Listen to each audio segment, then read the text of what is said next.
Hello and welcome to the July e-News for Veterans SA.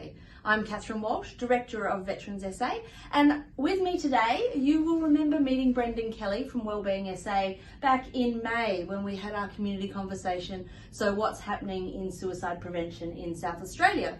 And Brendan and I made a commitment in front of everyone that we would come back to you with an update. So thank you for joining us, Brendan. Well, thank you for having me, Catherine. So I understand since May you've been travelling around Metro Adelaide and regional South Australia, getting input from a variety of people across the community for the suicide prevention plan drafting. Now, can you tell us how that consultation's been and if there are any themes? When I last met with you, I think the survey had just closed, and we heard from 2,766 South Australians who had taken the time to complete that survey, which was a little bit unexpected, but we went on through a process then of validating what we were hearing by getting out and about and across the state. I think it was heading off to the Eyre Peninsula when we last met too, yes. So I had to run up from the venue and make our way to the airport to fly over there, where we were connecting with community members. And we've also had a series of meetings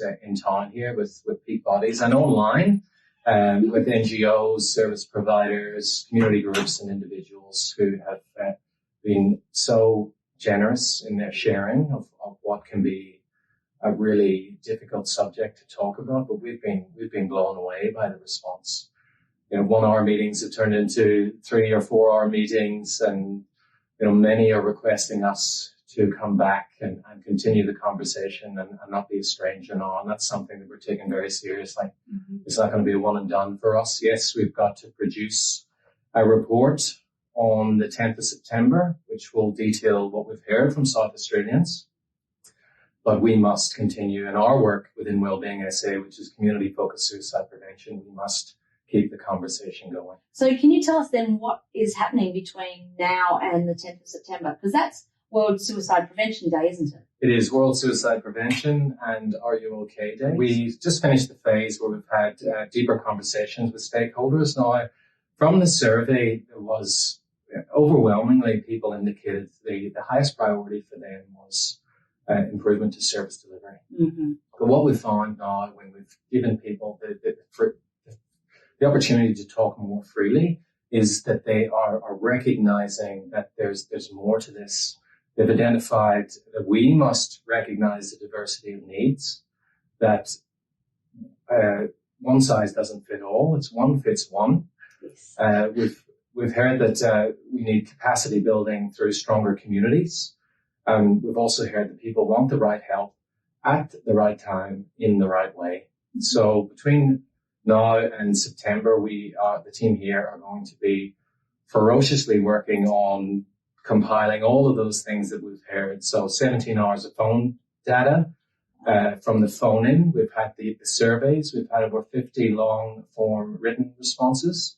And now we've had over 45 deeper conversations with people that have ranged from an hour to 4 hours, with a group of 3 up to a group of 50 or 60. Initially, we were planning to have a draft report released on the 10th of September. But because of the overwhelming response from the community and the range and the breadth of views and from the people that we've heard from, we sought permission from our minister to go on the 10th of September with a report on what we've heard and asking the question, did we get it right, or is there anything else, any other issues with regard to suicide prevention that we must be aware of with a view to that informing the next state plan?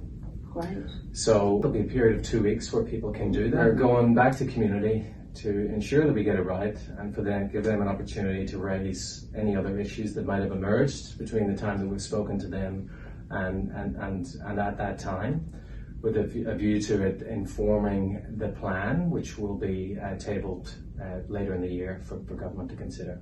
Great. I just find it incredible, the overwhelming feedback and the generosity of community in contributing to the suicide prevention plan, particularly as you say, it's such a deeply personal and individualistic experience for so many people.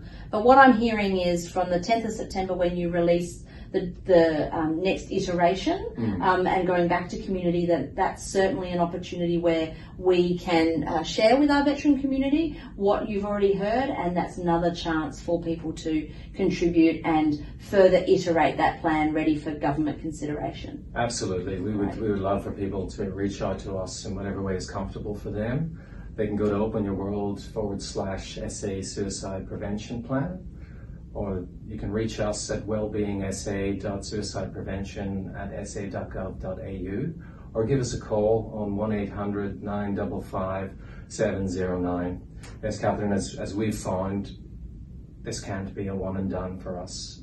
Continuous consultation is needed. We must keep these lines of communication open, and for those who've given so generously, that they continue to have an opportunity when ideas emerge for them, when there's issues that we must be aware of, so that this plan becomes a living, breathing plan, and something that is iterative and doesn't gather dust on a shelf or add to the plethora of other plans that are out there. That this must be by, for, and with community, and the spirit that was set out in this campaign, we must keep it going. Yeah. Well, thank you, Brendan Kelly, for joining us today again. And we will come back to the community then on the 10th of September. So thank you so much for the update. Thanks for the opportunity, Catherine.